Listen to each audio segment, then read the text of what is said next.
What's going on, YouTube? Welcome back to the channel, man. This your boy Tay, and welcome to Tay Trending. I know it's been a minute since I've dropped a video, man. It's been a good little while. I've had a whole lot going on in life, and I had to take some time off, recalibrate, fix my channel, and get everything back how I really wanted it. So I'm back, and I'm about to start putting out at least 3 to 4 videos a week, probably one every 2 to 3 days. However that ends up working out, that's what we're about to start doing and popping out. So without further ado, I want to jump straight into this one because I actually have like 45 minutes before I have to go to work. So I need to go ahead and get this one out for sure. So the title of this video is going to be, what is it like living in Atlanta? So I really wanted to do this video for anybody that might be thinking about moving here or already has plans to move here like really soon, or people who have just gotten here themselves. Like, just give you my personal insight on what it's like to live in Atlanta when you're not necessarily from Atlanta. So first, I feel like I should start off by saying that when I round up my time, I've basically been here for 2 years now. I came down here for the first time in January of 2018. Right now it's November 2019. So in about 2 months, I'll be looking at living in Atlanta for 2 years. So this is basically a 2-year update on the city, what it's like, what are the people like. And I have a separate video coming about, is Atlanta actually an overrated city? So we're not going to go too much into that. That's going to be a whole separate video that I'm going to pump out also this week. So be on the lookout out for that as well. So let's go ahead and get started with the first portion of this video, which I want to start by talking about, the people that live in Atlanta. You meet all kinds of different people in Atlanta. They move here for all different reasons. People move here for jobs, for work. People move here to try to be entertainers in the entertainment industry. Like, you meet all kinds of different people who are here for different reasons. One thing I have noticed about Atlanta itself, like, I've heard a lot of people talk about like the Southern hospitality in Atlanta. I don't think that's like 100% true. Like, I'm from North Carolina, and I feel like North Carolina is more Southern hospitality than Georgia. Like, a lot of people in Atlanta, I'm not even gonna say Georgia because there's a huge difference between Atlanta and Georgia. Like, yes, Atlanta is in Georgia, but you have to be here to understand the vast difference between living in Atlanta and living in Georgia. Like, there's a huge difference. Now, Southern hospitality probably really exists in Georgia, the outskirts of Atlanta, living in, just cities of Georgia. But in Atlanta, it's not really a thing. Most people in Atlanta are, self-motivated. They are worried about themselves. They're trying to promote a business. They're trying to get into the entertainment industry. They're trying to be a model. They're trying to be something of relevance. Like, a lot of the people who are here, believe it or not, they want to be famous. Like, that's pretty much everybody's goal and aspiration that lives here. And it kind of gets overpowering at times, because sometimes you just really want to talk to some regular people that want to be a lawyer, want to be a doctor, want to be a police officer. But here you never hear that. It's like those people do like I did and move in from other places, but it's hard to find those people. It's real slim pickings when it comes to people that's not trying to be famous or trying to be a star or be like, what I'm saying? Like, everybody wants their relevance down here, and they can be overpowering at times. But aside from that, you can find some good people. You know what I'm saying? Like, it just depends. Like, it depends on where you are, where you're going to, where you're visiting. Like, everything really depends on your day-to-day routines, who you run into, and the activities that you're going to be doing. So it just depends. I would say one benefit of living in Atlanta for me so far has been the ability to find a job. Like, there are so many jobs and so many different opportunities down here for yourself. You can find a job in literally a matter of days. Like, it's just so many jobs. Like, I'll go on Indeed.com, just go through my little, my list of jobs they offer to you based on your resume and your experience. And I'll literally get literally every day I'll probably get like 6,000 different jobs that'll pop up within 30 miles of where I live. You know what I'm saying? It's just a really busy area. There's always a lot of jobs that are being offered to people who have, some good backgrounds. And even if you don't have a good background, you can go to a temp agency, because I used to do it like a lot. Like, you can go to a temp agency and they'll find you like some work or a job literally within a day or two. And some of them don't even require you to take no drug test. A lot of them, no background check is really required. Like, you'll take one, but they accept ex-criminals and stuff. So unless you've done something really crazy in your past, like, you'll be fine there too. Like, so the job field down here, career fields, is huge, man. It's so many different opportunities. You can do okay for yourself. And one thing that I recently started looking into was working for TSA at the Atlanta airport, because it is the biggest airport in the world. And I heard they're looking for people and they pay really well. So that's something I've been looking into thus far. And I'm gonna see how that go. But right now, I just started a job at the World of Coca-Cola in the Coca-Cola headquarters downtown Atlanta. So we definitely got some videos coming up on that as well, man. So matter of fact, I got my little shirt right here because I gotta be there in like a couple of hours, like an hour or so. You know what I'm saying? Yeah. Check your boy out, man. But yeah, long story short, like, it's jobs here for you. Like, if you go on a job search, you can find a job in whatever niche it is, whatever you like to do, whatever you're interested in. Not just like anywhere else in the world, a lot of jobs are going to require a college degree. That's just the way that this world is set up. But that's not to say that there's not ways around that as well. Like, you can find jobs without having a college degree. So the next big topic I want to touch on is basically apartment hunting and cost of living here. So this is something that I've been doing heavy right now because I just got my new job, and I've been trying to move out on my own because right now me and my sister, we share a 2-bedroom, which is cool. You know, I got my own little space, nice little room. We got a spare bedroom. She got her bedroom. We got it downstairs. It's a nice little townhouse, but I'm getting to the point where I want to have like legit my own spot. You know what I'm saying? My own crib to do whatever I want to do. So I've been looking into that, and one thing I can say about the apartment search in Atlanta is unless you're making some serious bread, it's going to be extremely hard to live in downtown Atlanta.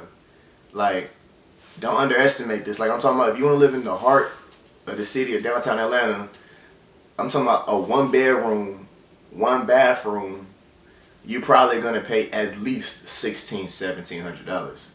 After utilities and all that, it's going to be like $1,700-$1,800 for a 1-bedroom. A studio, you're going to pay like $1,200 to $1,500 for a studio apartment, which means that your bed is going to be in the same room as your couch and your living room. So it's very expensive. So I've been looking on outskirts, places like College Park, Forest Park, down there by the airport area. What's some other ones, like the West End? And these are areas that you really gotta be careful in, because those are what they call the black areas, and crime in those areas are higher than, say, if you go somewhere like northern areas of Atlanta, so like Dunwoody, Sandy Springs, those type of areas like a Chamblee.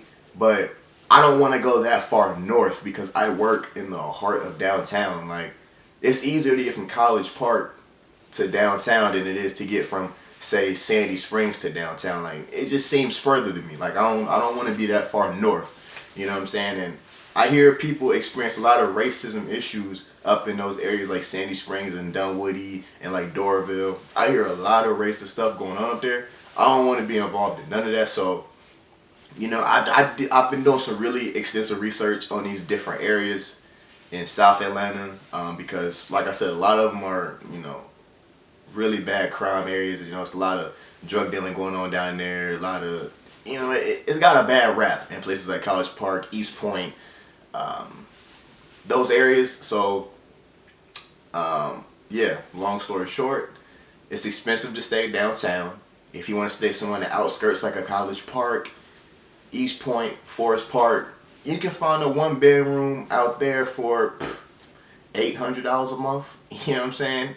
And those apartments around there work with your income. There are a few places downtown that work with your income, but they're not going to work with you but so much. I mean, the high level places, they're not going to work with you at all. But you can work in some little hood location. Yeah, not say a word. You can live in some little hood locations downtown where they'll work with your rent too, based on your income and stuff. But it's just a much easier living to live on the outskirts of Atlanta and travel to work. You know what I'm saying? And when you're talking about College Park to downtown, College Park is basically Atlanta. It's well, really every city I've talked about is Atlanta, technically speaking. Sandy Springs is technically Atlanta. Dunwoody is technically Atlanta. Like, if you live here, that's something you also realize. Like, Atlanta's made up of like literally like 30 different cities that make up one big city, and that's what makes it so huge. Like, Atlanta needs to do like LA and make it Los Angeles County and just call it like Atlanta County and have all those different cities and then just have the heart of Atlanta in the middle, like LA does basically. That's already what it is. It's just not named the same. You know what I'm saying? Like, Atlanta has like 5 different counties of different Atlanta cities. Like, it's weird, but long story short, and I know I've said that a couple times, but long story short, man, you can find affordable housing on the outskirts of Atlanta. If you're looking to move to the heart of Atlanta, dead in the center, just know you're going to have to find you a real good paying job, because it's not going to be simple, man. And if you got kids, you're going to need a 2-bedroom. You're going to be paying over $2,000 a month for a 2-bedroom apartment, and it's just crazy, man. It's smarter to look at the outskirts, learn the area, learn the different neighborhoods and where you feel comfortable, and make something shake. Alright, so pretty much the last thing that I wanted to touch on this video about, you know, living in Atlanta, what it's like to be here. I want to touch on like a hint of like livability and comfortability. So like I kind of touched on in the last segment, like in certain areas it really is like segregated. It depends on where you live, what your experience is going to be like. Southern Atlanta, College Park, Boulder Crest, East Atlanta, you know, all those areas, even some parts of like Southwest Atlanta, anything pretty much South Atlanta, your demographic is going to be like 85 to 90% black, and a lot of those areas are ghetto. When you start going north, past downtown, you go north to Lenox, Buckhead, Doraville, Sandy Springs, Dunwoody, Alpharetta. When you go to these different areas, demographic completely switches. That's when you see all of your white people. So it's very segregated, you know what I'm saying? And then strictly downtown is kind of a mixture of everything. So it really just depends. Like, you learn that as you live here. You learn it as you go through it every day, and you take the train, and you see when you go north, south, you see, you know, white people in suits because they're riding from the airport to Buckhead, and then you ride the east-west train, you see people coming from where T.I. from, Bankhead, to somewhere else on the east-west line. I don't know, but you see the difference. Like, it's very segregated.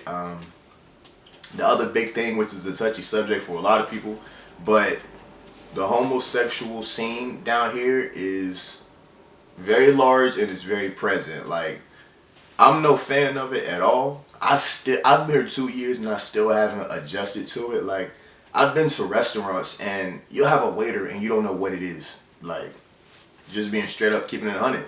Like, and that's just how it is. Like, but I feel like long as they don't come off rude or they don't come off trying to, you know what I'm saying, come at you or nothing, you know what I'm saying, you let them mind their business, bro. Like, because outside of going to restaurants, going to shopping at like malls, like, unless you're doing something you ain't supposed to, you don't encounter those people on a daily basis anyway.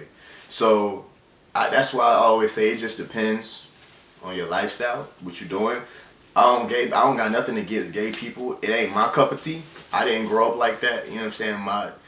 That's just not my thing. But the presence down here is large. So if you move here, it's something that you will have to adapt to and learn to accept, because Atlanta, Georgia is fully accepting of gay people. Like, here it's okay. Trans, whatever they call it, is okay here. Like, they accept it. Like, they actually promote it in a lot of places. Like, so just be aware of that if you come here. That's one of the things that I actually don't like about being here, how open it is and how freely it's accepted. But like I said, to each his own. That's not none of my business. As long as they stay out of my way, I stay out of their way. You know what I'm saying? We keep it pushing. But that's pretty much all I got for this video, man. Hopefully I didn't leave anything out. If I did, I'll probably come back with a part 3 in a couple months. See if I notice anything different, man. And like I said in the beginning of the video, start looking for 3 or 4 uploads a week. I just made the new Instagram channel. I'm trying to start everything fresh because I've been having so much going on. I be getting off rhythm and off topic, and like life is crazy, man. Like once you graduate high school, life is crazy, man. And sometimes it's hard to stay focused on something when you gotta work. You got this to take care of. You got that to take care of. You got this to take care of. Like it can get hard, bro. So yeah, I'm back on it, man. This your boy Tay Season, man. Make sure y'all follow me on the Instagram, Tay Trending. I'm gonna have all that in the little bio. So I'm about to head up out of here, man, because I gotta head to work. So I'll talk to y'all later, man. Peace.